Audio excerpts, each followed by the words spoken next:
Alors, vous l'avez dit, il y a eu beaucoup de préoccupations. Je pense que beaucoup de choses ont été effectivement faites au niveau du secteur, mais il y a eu beaucoup de préoccupations que les acteurs n'ont pas manqué de souligner. Les problèmes de moyens, de budget donc, d'infrastructures, etc.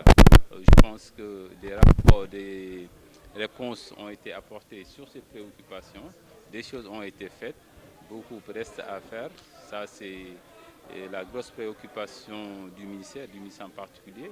J'en veux pour preuve, par exemple, on a parlé longuement du problème de l'ineffectivité de l'application de la loi de 1968 sur dite loi du 1%, qui veut que 1% des budgets consacrés aux travaux de construction des bâtiments publics et autres soient affectés à la décoration, donc au profit du ministère de la Culture.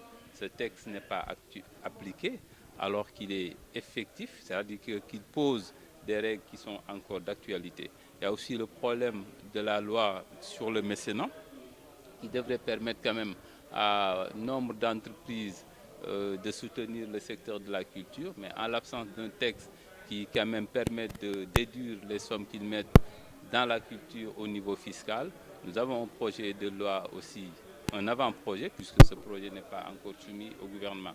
L'autre chose sur laquelle le ministre a longuement insisté et qui est aussi une préoccupation pour le département, c'est la directive que M. le Président de la République a donnée en 2014, demandant à l'ensemble des services de l'État, de ses démembrements, d'acquérir au moins une tapisserie.